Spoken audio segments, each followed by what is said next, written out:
Hello दोस्तों, एक बार फिर स्वागत है आपका हिस्ट्री कवरी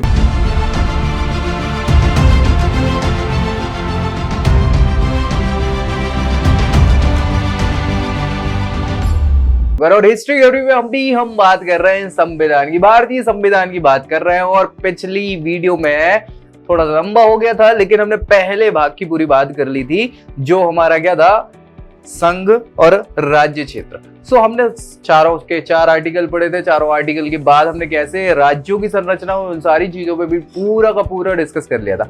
अब भैया बात हम यहाँ करने वाले हैं दूसरे भाग की, संविधान का भाग 2। ये संविधान का भाग 2 जो है वो क्या है भैया, वो है हमारा नागरिकता। क्या है? नागरिकता। ये समझ तो आ गया होगा आपको, नागरिकता की हम बात कर रहे हैं, है ना। साथ ही साथ यहाँ पे जो हम बात करेंगे, नागरिकता के सारे प्रावधान देखने वाले हैं और कैसे क्या सारी चीजें रही है वो हम यहाँ इस वीडियो में देखने वाले हैं। तो चलिए तेजी से इसको स्टार्ट कर देते हैं। सबसे पहले 2-4 चीजें जो मैं आपको बताना चाहता हूं वो ये है कि ये तो भाग 2 है संविधान का, है ना, भाग 2, है ना। भाग 2 में आर्टिकल यानी अनुच्छेदों की अगर हम बात करें तो अनुच्छेद 5 से लेके 11 तक है। क्या है? 5 से लेके 11 तक सारे के सारे अनुच्छेद हैं। इसके अलावा जो भाग 2 है इसका नाम है नागरिकता। क्या नाम है? नागरिकता। और ये जो नागरिकता का भाग है, या जो नागरिकता के जो भी मैटर है एक प्रकार से, कि कैसे नागरिकता ले सकते हैं, कौन नागरिक होगा, कैसे त्यागी जा सकती, किस किस प्रकार के नागरिक होते हैं, वो सारी की सारी चीजें जो है हमने ब्रिटेन से ली हुई है। कहां से ली हुई है? ब्रिटेन से हमने ली हुई है। ब्रिटेन, ठीक है। तो ये टा है भैया, है ना, ब्रिटेन से इसको हमने लिया हुआ। अब ये ब्रिटेन के द्वारा जैसी ब्रिटेन की चीजें हैं वैसे ही अपने यहाँ भी है। तो हमने जो नागरिकता का स्वरूप अपनाया, नागरिकता के 2 स्वरूप होते हैं, है ना। एक होता है सिंगल सिटीजनशिप, जिसको एकल नागरिकता कहा जाता है। क्या कहा जाता है? एकल नागरिकता। क्या है ये एकल नागरिकता? इस पे हम अभी डिस्कस करेंगे। और एक होती है दोहरी नागरिकता। क्या होती है? दोहरी नागरिकता। तो भैया जो भारत ने स्वरूप अपनाया है नागरिकता का, वो ये वाला एकल नागरिकता वाला स्वरूप अपनाया है। दोहरी नागरिकता भारत में नहीं पाई जाती, अमेरिका में पाई जाती है, स्विट्जरलैंड में पाई जाती है, ऐसी जगहों पे पाई जाती है, लेकिन भारत में एकल नागरिकता का प्रावधान रखा गया है। तो क्या है ये एकल नागरिकता? यानी कि भारत में जो भी भारत का नागरिक है ना, वो केवल और केवल भारत का ही नागरिक हो सकता है। अगर मान लो किसी दूसरे देश की नागरिकता वो ले लेता है तो फिर वो भारत का नागरिक कहलाएगा ही नहीं। समझ पा रहे? तो क्या कैसे कॉन्सेप्ट है, इन सारी चीजों पे हम डिस्कस करेंगे। यानी इस वीडियो में जो हम देखने वाले हैं, सबसे पहले तो ये जो अनुच्छेद हैं 5 से 11 तक, इनमें क्या क्या प्रावधान है इनकी हम चर्चा करने वाले। फिर अब देखो, बेसिकली मैं आपको एक थोड़ा सा अनुभव दे देता हूं कि जनरली हुआ क्या है कि इसमें भारत की नागरिकता जो है कैसे ली जा सकती है, कैसे ली जा सकती है, ठीक है, उसके बारे में बताया है यहां पे। या फिर बताया है कि भारत की नागरिकता कैसे त्यागी जा सकती है। क्या? त्यागी जा सकती है। इसके अलावा जो चीजें हैं कि नागरिकता के प्रकार क्या क्या होते हैं, नागरिकता के प्रकार मतलब क्या होता है कि कुछ और हम कितने प्रकार के नागरिक होते हैं। नागरिकता हमने चर्चा कर ली कि एकल होती है, दोहरी नागरिकता होती है। नागरिकों के भी प्रकार होते हैं, नागरिक के प्रकार, ठीक है। सो ये भी हम यहाँ पे डिस्कस करेंगे। देखो यार, एक बिल्कुल सिंपल सी कॉन्सेप्ट में चीज जो है वो ये समझ लो कि जो भी पर्टिकुलर क्षेत्र है, कोई भी राज्य क्षेत्र है आपका, जैसे ये हमारा राज्य क्षेत्र है ना, इंडिया जो है या भारत जो है, ये हमारा राज्य क्षेत्र है पूरा का पूरा। इस राज्य क्षेत्र के अंदर, इस राज्य क्षेत्र मतलब ये जो है ये भी और ये वाला पोर्शन भी, ठीक है। सो इस राज्य क्षेत्र के अंदर की जो नागरिक हैं, इस राज्य क्षेत्र के अंदर उन लोगों को हम क्या कहते हैं, भारतीय कहते हैं। क्या कहते हैं, भारतीय। क्या सभी को हम भारतीय कह सकते हैं? सभी लोगों को जो भारत में घूमने आए विदेशी लोग, उनको भी भारतीय कहते हैं? नहीं। तो किसी भी देश के लिए सबसे पहली चीज तो ये है कि भाई भाग एक, हमने भाग एक जो रखा वो क्या रखा, वो इस पर्टिकुलर प्रदेश के बारे में रखा है, संघ और राज्य से। सबसे पहले तो जगह होनी चाहिए ना भाई साहब, एक पर्टिकुलर डेमोग्राफी होनी चाहिए ना। सो पहले भाग में हमने डेमोग्राफी की बात कर ली, उस क्षेत्र की बात कर ली जो भारत है। अब जब ये क्षेत्र है तो उसमें रहने वाले निवासी क्या कहलाएंगे, भारतीय, उसके नागरिक कहलाएंगे। सो दूसरे भाग में हम बात कर रहे हैं नागरिकता की, कि कौन कहलाएगा नागरिक, यहाँ का, यहाँ वाले इस पोर्शन में या राज्य क्षेत्र में रहने वाले लोगों की कैसे क्या इसके प्रावधान होंगे, किस प्रकार से किसको नागरिक कहा जाएगा, किसको नहीं कहा जाएगा। सो जो भी नागरिक हैं भारतीय क्षेत्र के, उसके अलावा बाकी दुनिया भर के जितने लोग हैं उनको कहा जाता है एलियन। क्या कहा जाता है, एलियन। वो बाहरी नागरिक हैं, है ना। तो वो विदेशी कहलाएंगे, ये देसी कहलाएंगे। समझ रहे हो? हाँ भाई साहब। अब देखो क्या है कि पुराने सारी चीजों को हम पहले डिस्कस कर लेते हैं। संविधान के 5वें अनुच्छेद को हम देखें, जो सबसे पहला अनुच्छेद है किसका, इस दूसरे भाग का, नागरिकता का, जिसमें क्या कहा गया है कि संविधान के प्रारंभ पर नागरिकता। हमारा जो संविधान प्रारंभ हुआ था, कब हुआ था, 26 जनवरी 1950 को हम इसको लागू मानते हैं पूर्णतः। ठीक है। सो भाई इस दिन पर क्या कैसे नागरिकता के बारे में जानकारी थी, वो यहाँ पे 5वें अनुच्छेद में बताया है कि संविधान के प्रारंभ पर प्रत्येक व्यक्ति जिसका भारत के राज्य क्षेत्र में अधिवास है, अधिवास मतलब जो निवास है, और जो भारत के राज्य क्षेत्र में जन्मा था, कब, इस समय जो जन्मा था उसकी स्थिति बता रहे, उनकी नागरिकता की बात कर रहे हैं, जिसके माता या पिता में से कोई भारतीय राज्य क्षेत्र में जन्मा था, या फिर जो ऐसे प्रारंभ से ठीक पहले कम से कम 5 वर्ष तक भारत के राज्य क्षेत्र में मामूली तौर से निवासी रहा है, वह क्या है, भारत का नागरिक कहलाएगा। सबसे पहले तो कब की बात कर रहे हैं, जैसे संविधान का प्रारंभ हुआ इस समय उन लोगों की बात करी कि जो या तो जन्मा हो, यह संविधान लागू होने के समय यहां उसका निवास रहा हो, उसका जन्म हुआ, उसके माता पिता का जन्म हुआ हो, या फिर कम से कम 5 वर्षों से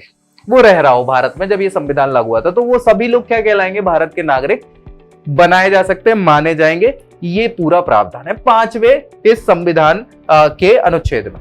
ठीक है। चलिए 6वें अनुच्छेद में क्या बताया है कि भाई उसी समय हमारा पाकिस्तान अलग हो गया था भारत से, है ना। तो पाकिस्तान से भारत को प्रव्रजन करने वाले, मतलब बहुत सारे लोग पाकिस्तान शिफ्ट हो गए थे, जिनको हो सकता है कि उनकी टेरिटरी पाकिस्तान में चली गई हो, लेकिन वो तो भारत में रहना चाह रहे हो। तो ऐसे लोग जो पाकिस्तान में चले गए हैं लेकिन आना भारत में चाहते हैं, उनके लिए ये 6वां अनुच्छेद बताया था कि पाकिस्तान से भारत को प्रव्रजन करने वाले कुछ व्यक्तियों के नागरिकता के अधिकार, जो पाकिस्तान पहुंच गए हैं संयोग बस कि भाई वो टेरिटरी उनकी घर वही है पाकिस्तान वाले क्षेत्र में, मतलब हो सकता है सिंध प्रांत में हो, बलूचिस्तान में हो, या पश्चिमी पंजाब वाले क्षेत्र में हो, लेकिन वो भारत में रहने की कोशिश कर रहे हैं, भारत का नागरिक बनना चाह रहे हैं, तो उनके लिए ये 6वां अनुच्छेद हुआ करता था। इसमें क्या लिखा है कि अनुच्छेद 5 में किसी बात के होते हुए भी, 5 में जो बात कह दी उसके बावजूद भी, कोई व्यक्ति जिसने ऐसे राज्य क्षेत्र से जो इस समय पाकिस्तान के अंतर्गत है, समझ रहे हो, ऐसा राज्य क्षेत्र जो पाकिस्तान के अंदर है, वह यदि वह, तो ऐसी कंडीशन में वो व्यक्ति भारतीय कहलाएगा कि नहीं कहलाएगा, कैसे कहला सकता, कैसे, यदि वह या उसके माता पिता, यदि वह है या उसके माता पिता, लिख गया ये पिता है ना, पिता नहीं है, पिता है। ठीक है। माता पिता में से कोई या उसके पितामह पितामही, यानी पितामह यानी दादा या दादी, या नाना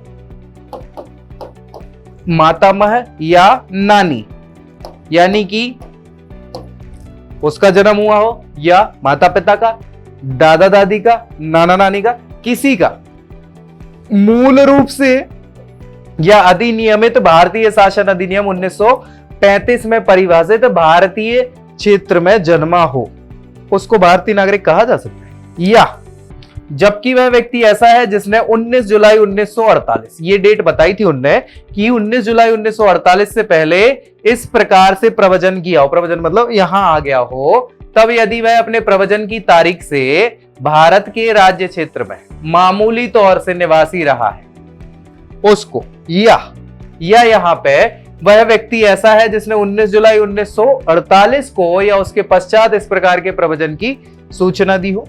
परंतु यदि कोई व्यक्ति अपने आवेदन की तारीख से ठीक पहले कम से कम 6 माह भारतीय राज्य क्षेत्र में निवासी नहीं रहा है, आवेदन से पहले 6 माह तक नहीं रहा है, तो इस प्रकार रजिस्ट्रीकृत नहीं किया जाएगा, उसको भारतीय निवासी नहीं माना जाएगा, बाकी लोगों को माना जा सकता है भारतीय निवासी। ऐसा 6वें अनुच्छेद में लिखा था।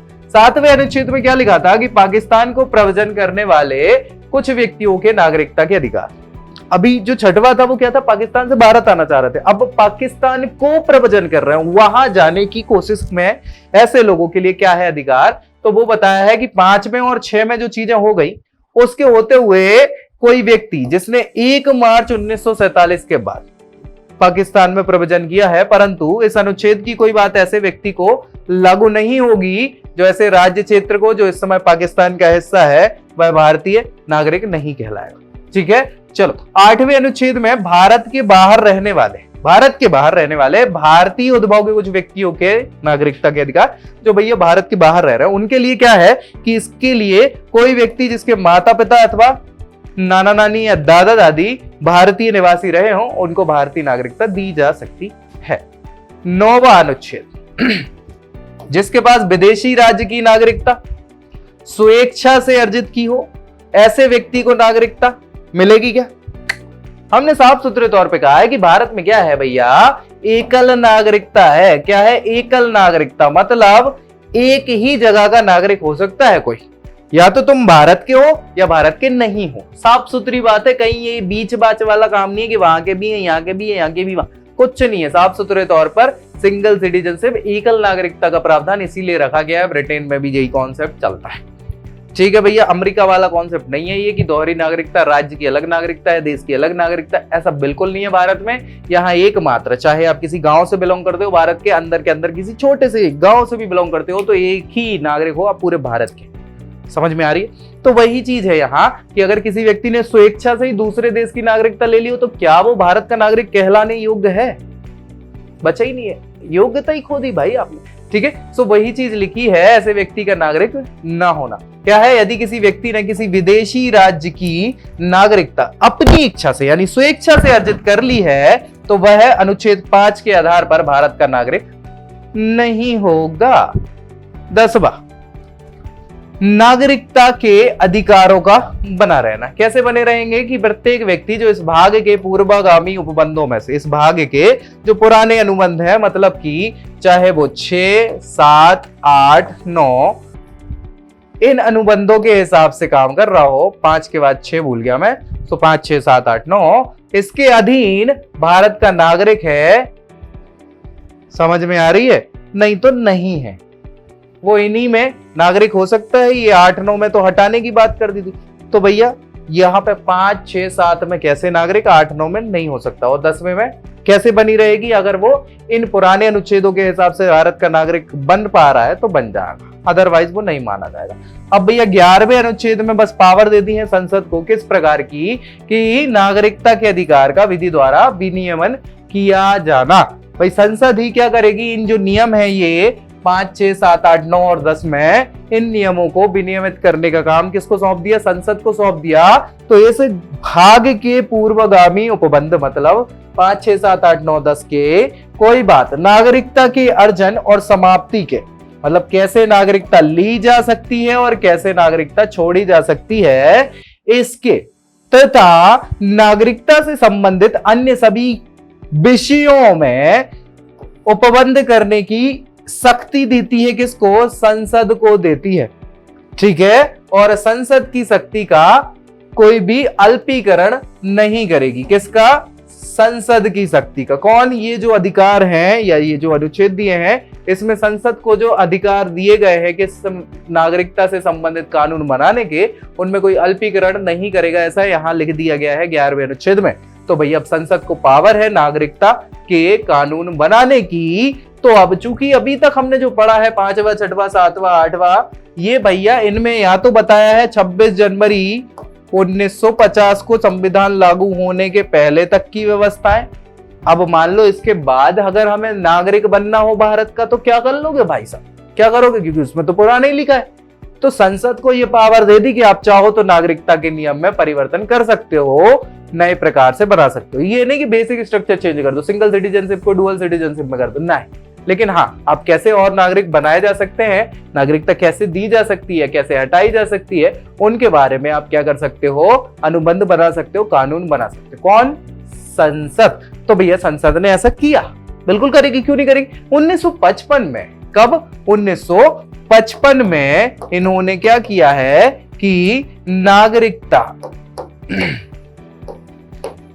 कौन सी नागरिकता? भारतीय नागरिकता, भारतीय नागरिकता अधिनियम बनाया। क्या बनाया? भारतीय नागरिकता अधिनियम। कब बना? 1955 में। उसको पारित कर दिया, लागू कर दिया। उसके हिसाब से अब कोई भी व्यक्ति भारत का नागरिक कैसे बन सकता है और कैसे भारत की नागरिकता को त्यागा जा सकता है या कैसे नागरिक हटाया जा सकता है, उनके बारे में पूरी बात कही हुई है। कहां कही हुई है? इस भारतीय नागरिकता अधिनियम। कब बना? 1955 में। हालांकि इसको संशोधित भी कर दिया गया था 1986 में, और अभी फिर कुछ समय पहले बात चल रही थी 2020 में, है ना, तो अपन चर्चा करेंगे। भारतीय नागरिकता कानून, इंडियन नेशनैलिटी लॉ के अनुसार भारत का संविधान पूरे देश के लिए एकमात्र नागरिकता उपबंध कराता है। भाई ऑब्वियस सी बात है कि जब नागरिकता के उपबंध कहाँ है, 5 से 11 में दिए हैं, तो वही कराएगा। इसके अलावा नागरिकता से संबंधित प्रावधानों को संविधान के भाग द्वितीय में, है ना, कौन से अनुच्छेद में? 5 से 11 तक में बताए गए। लेकिन 26 जनवरी 1950 और 1 जुलाई 1987 के बीच में जो भारत में पैदा हुए हैं सभी व्यक्तियों को अपने माता पिता की राष्ट्रीयता की परवाह किए बिना जन्म से नागरिकता प्राप्त हुई। कैसे? अगर उनका जन्म 1950 में संविधान लागू होने के दिन से 1987 तक, कब? 1 जुलाई तक जन्म हुआ है, तो वो भैया भारत के अंदर जन्मे हैं, तो उनको भारत का नागरिक बनाया जाएगा, नागरिकता उनको प्राप्त हुई है। अब लेकिन 1 जुलाई 1987 और इसके बाद जो चेंज किया था, तो भैया दिसंबर 2004 के बीच जन्म से नागरिकता दी जाती थी। ये फिर और आगे बढ़ा दिया गया, यदि माता पिता में से कम एक, मतलब या माता या पिता नागरिक हो, कहां का? भारत का नागरिक था, तब से देश में पैदा हुए व्यक्तियों के जन्म से समय भारतीय नागरिकता तभी प्राप्त हो जाती है जब माता पिता दोनों भारतीय नागरिक हों, या यदि एक माता पिता नागरिक हो और दूसरे का अवैध प्रवासी नहीं माना जा सकता। ये सारे अनुच्छेद थे। तो इनने क्या किया हुआ है? प्रासंगिक भारतीय कानून नागरिकता अधिनियम 1955 है, ये बनाया गया है। तभी तो 87 तक की बात करी, 55 से 87 तक मैं उसमें बता दिया था, 1950 से 87, फिर 86 में फिर बनाया गया, तो उसको 1 जुलाई 1987 से कर दिया गया, फिर 2000 में फिर किया गया, अब 2020 में फिर कर रहे हैं। तो ये सारे संशोधन है। फिर संशोधन अधिनियम कब आया? एक तो 86 में आया, 86 के बाद 92 में आया, ठीक है भैया, 92 के बाद 2003 में ये आया, और भाई साहब अभी क्या है, अध्यादेश 2005 के द्वारा संशोधित किया गया है। फिर इसके बाद 2004 को भारत के राष्ट्रपति द्वारा इसको स्वीकृति प्रदान की गई और 3 दिसंबर 2004 को यह लागू हो गया, यानी अस्तित्व में आ गया। इसके बाद भैया राष्ट्रपति द्वारा प्रख्यापित किया गया है और 28 जून 2005 को यह अस्तित्व में आ गया। कौन सा? समझ लो एक प्रकार से संसद को अधिकार है कानून बनाने का नागरिकता से संबंधित, तो उनने अपनी इस पावर का प्रयोग करते हुए भारतीय नागरिकता अधिनियम पारित किया। कब किया? 1955 में। अब 1955 में इसको पारित किया था 30 साल 85, तो फिर इसको संशोधित करके 86 में फिर लेके आए। 86 के बाद भी इसको 2003 में फिर लेके आए, लेकिन जो बाद में लागू 2005 में हो पाए, ठीक है। तो 3 बार। अभी फिर बीच में मांग चल रही थी, कब की बात चल रही थी? 2020 में ये बात चल रही थी, है ना? हाँ भाई सब बिल्कुल चल रही। तो ये भी एक और है अभी जिसपे हम डिस्कस करेंगे। ये बड़ा पेचीदा मामला हो गया था, इसका बहुत ज्यादा विरोध किया गया था नागरिकता अधिनियम का, है ना। सो अभी देखेंगे, फिर भी हुआ है पास, ठीक है। चलो चर्चा करते हैं। तो भैया ये क्या है? ये संसद द्वारा लाए गए कानून है और ये समय समय पे बस केवल समय सीमा बढ़ा देते हैं और ज्यादा कुछ नहीं। कुछ चेंजेस इनने थोड़े बहुत किए हैं और समय सारणी को लेके। ठीक है, क्या क्या किया है उस पर हम डिस्कस कर ले रहे हैं। ये बेसिक समझ में आ गया ना आपको इधर। चलो, जो नागरिकता अधिनियम है उसके हिसाब से दो ही प्रकार की चीजें हैं। दो प्रकार की चीजें कौन कौन सी है? एक तो कैसे नागरिकता ली जा सकती है, क्या ली जा सकती है, किसकी नागरिकता? भारत की नागरिकता, ठीक है। और कैसे नागरिकता त्यागी जा सकती है,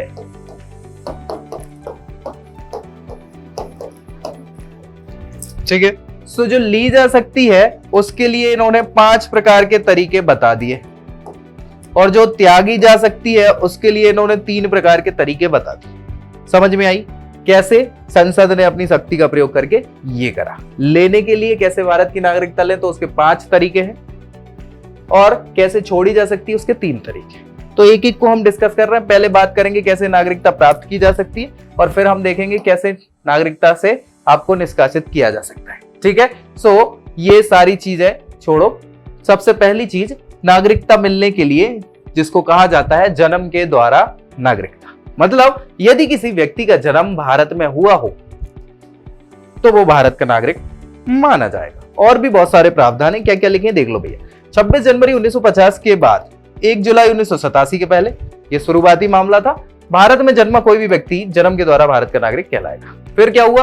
फिर 1 जुलाई से दूसरी चीज लागू हो गई, मतलब उसको संशोधित कर दिया। तो 1 जुलाई 1987 से या इसके बाद भारत में जन्मा कोई भी व्यक्ति भारत का नागरिक है यदि उसके जन्म के समय उसका कोई एक अभिभावक, कोई एक मतलब माता या पिता, दादा दादी, नाना नानी भारत का नागरिक हो तो।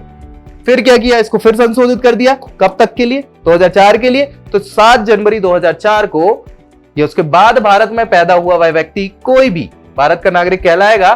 फिर सेम चीज, यदि उसके दोनों अभिभावक भारत के नागरिक हो, अथवा एक अभिभावक भारतीय हो और दूसरा अभिभावक उसके जन्म के समय पर गैर कानूनी अप्रवासी ना हो।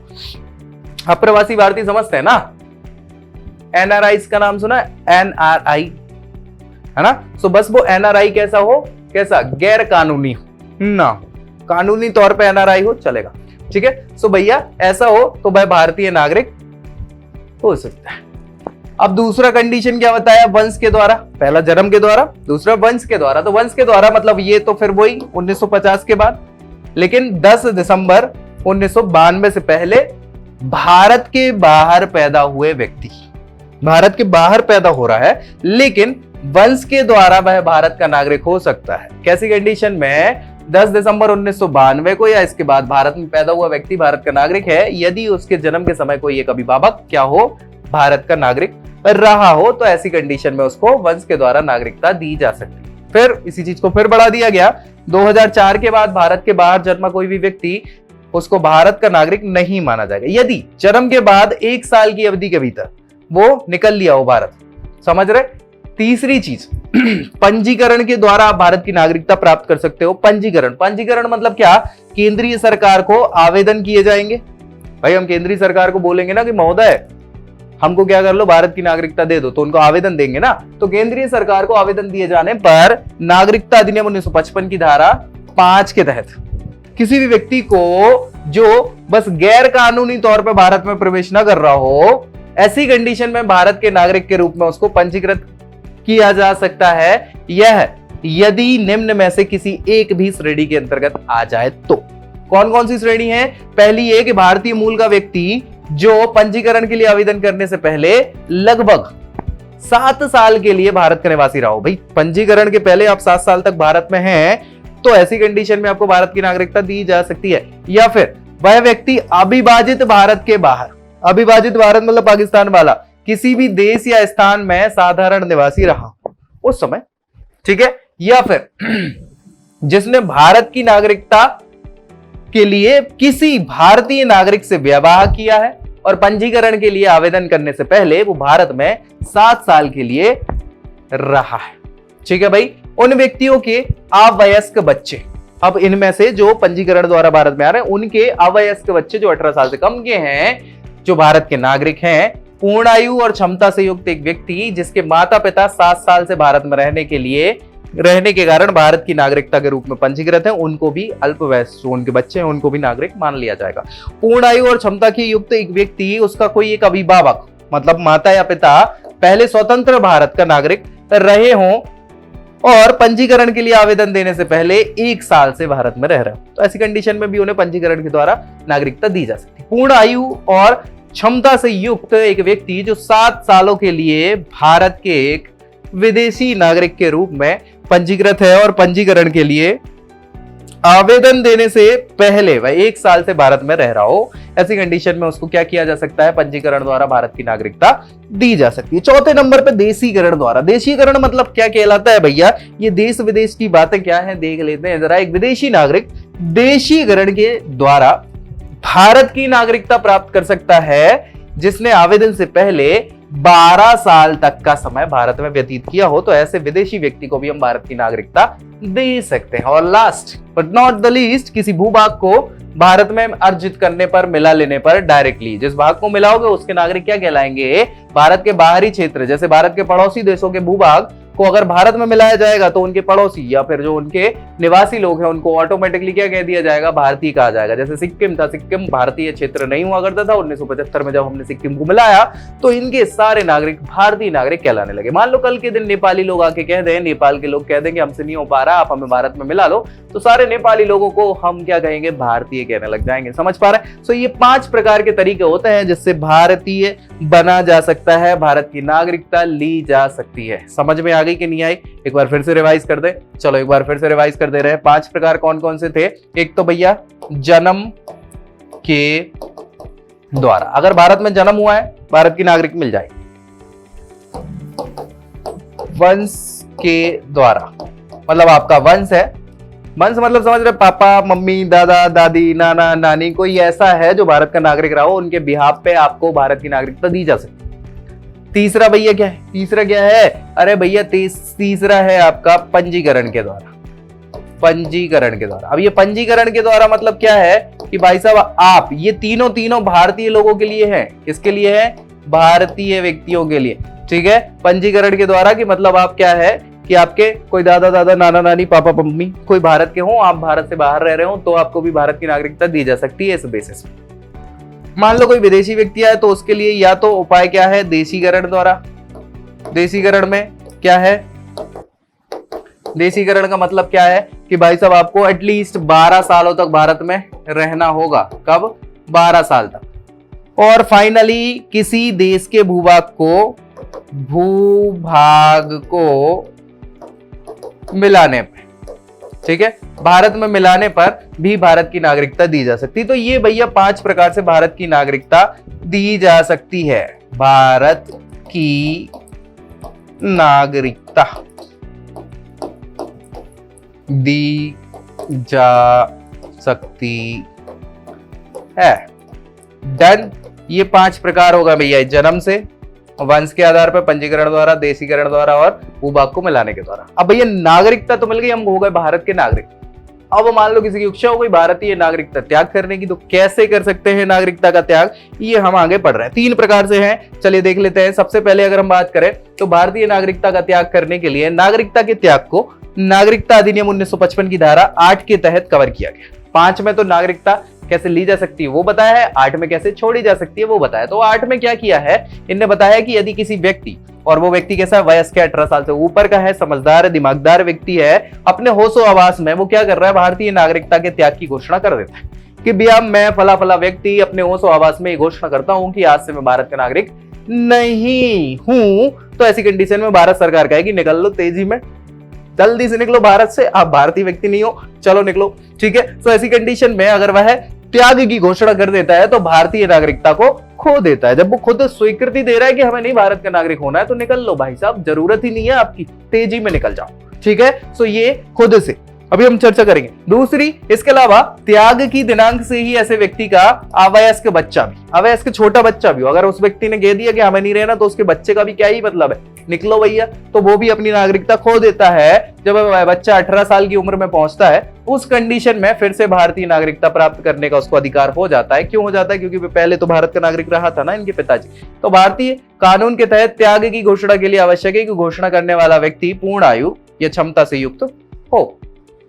इसके अलावा स्वतः समाप्ति ये दूसरा प्रकार है। एक तो भैया हमने खुद से ही क्या कर दिया, खुद से त्याग कर दिया।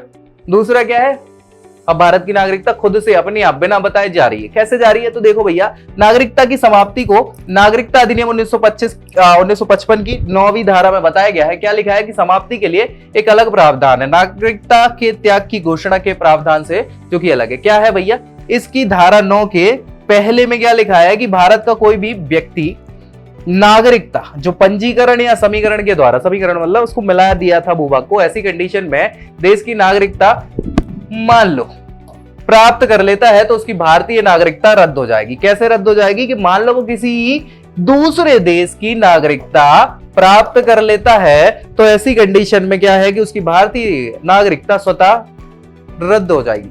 इसमें भी यह प्रावधान है कि भारत का कोई भी नागरिक जो स्वेच्छा से किसी दूसरे देश की नागरिकता प्राप्त कर लेता है खुद की इच्छा से, तो भैया उसकी नागरिकता भी रद्द हो जाएगी। समझ में आ गया? तो ये क्या है भैया, स्वतः ही इसको खत्म किया जा सकता है। एक और कारण है कि मान लो आप किसी भी प्रकार से देशद्रोही घटनाओं में लिप्त पाए जाते हैं तो ऐसी कंडीशन में भी आपको हटाया जा सकता है भारतीय नागरिकता से। तो 3 प्रकार के हमने यहाँ पे भारतीय नागरिकता त्याग की बात कर ली। एक तो भैया क्या है, स्वेच्छा से त्याग। एक क्या है, स्वतः त्याग। स्वतः त्याग मतलब ये देश के द्वारा ही हो जाती है, क्योंकि भारत में सिंगल नागरिकता है, हमें पता है ना। सो ये स्वतः कब, जब आप दूसरे देश की नागरिकता ले लोगे तो स्वतः ही खत्म हो जाएगी नागरिकता। और तीसरा ऐसी कंडीशन है जब आप देशद्रोही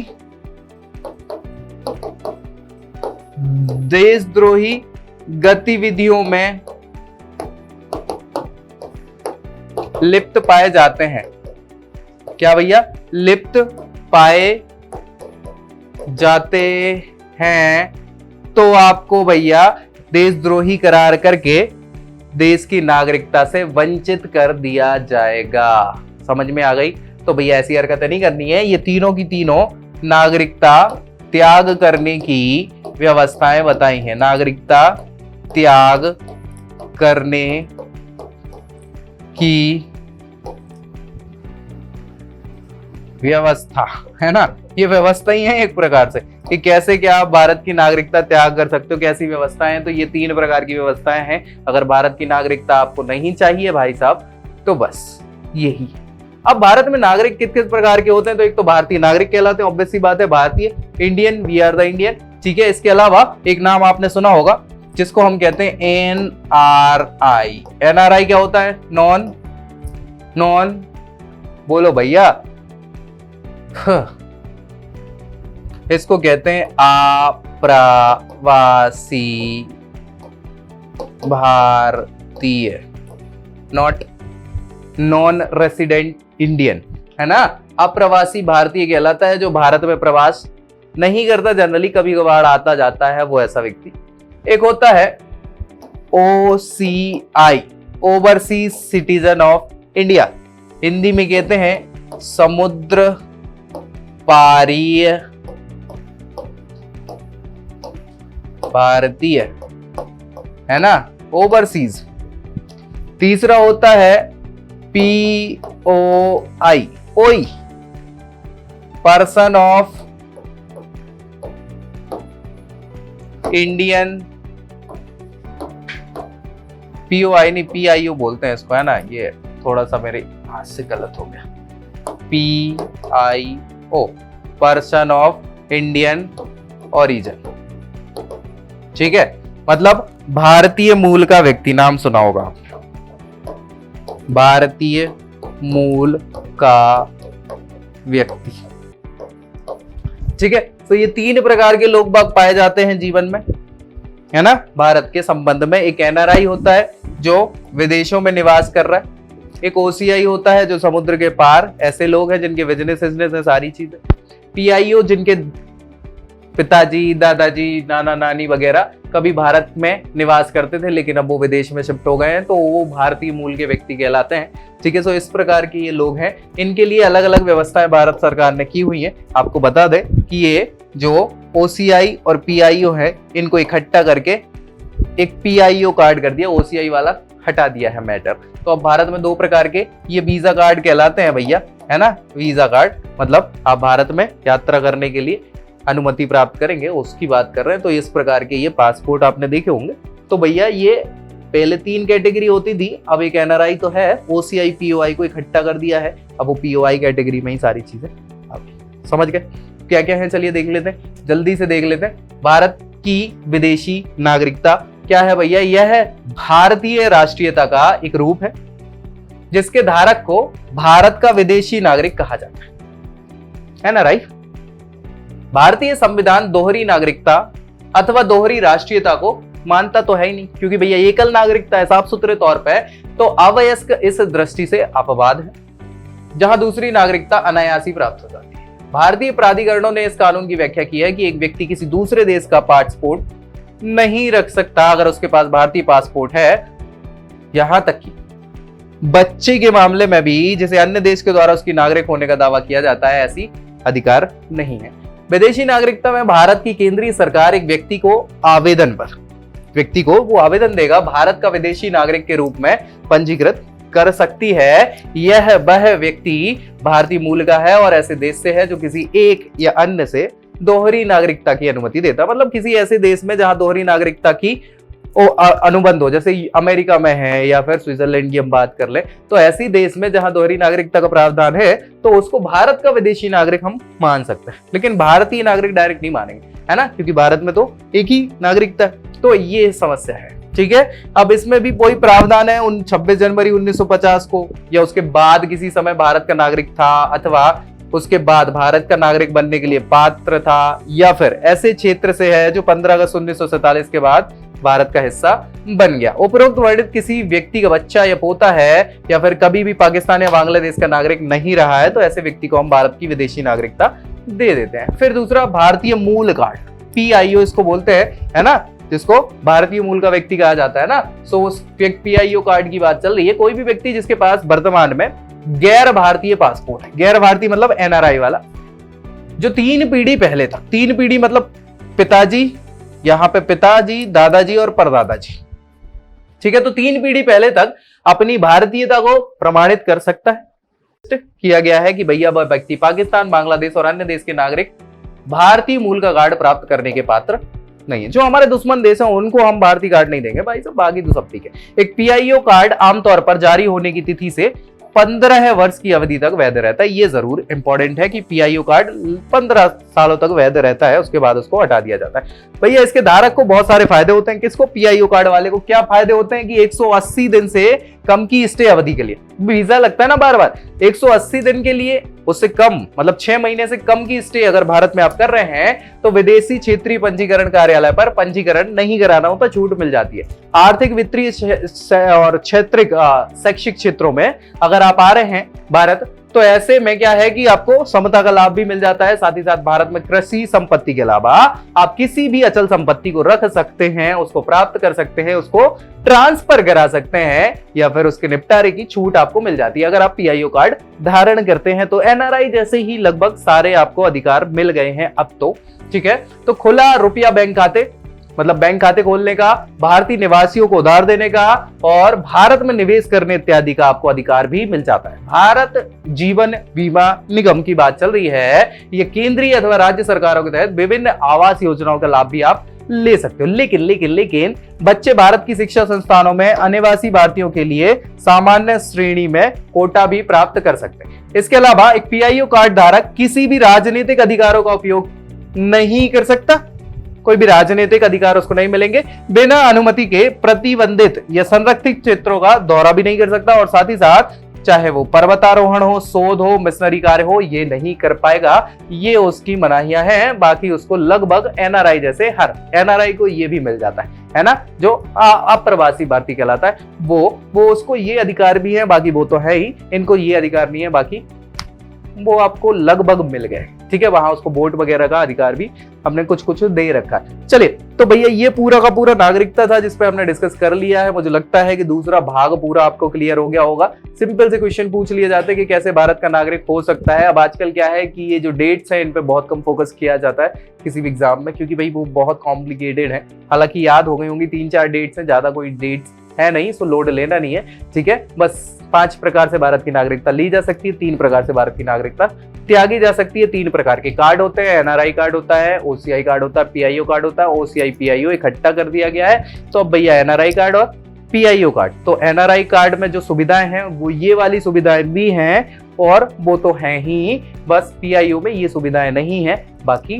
वो सुविधाएं हैं कुछ 1-2 सुविधाओं को छोड़ के, ठीक है। सो ये that's it for second part. अब सेकंड पार्ट के बाद बात आती है बहुत इंपॉर्टेंट, सबसे इंपॉर्टेंट मेरे ख्याल से तो मौलिक अधिकार। भाग 3 है जो इस पार्ट का नाम है मौलिक अधिकार। तो मौलिक अधिकारों को हम बहुत अच्छे से डिटेल में डिस्कस करने वाले हैं, ठीक है। तो मिलते हैं नेक्स्ट वीडियो में, तब तक के लिए जय हिंद।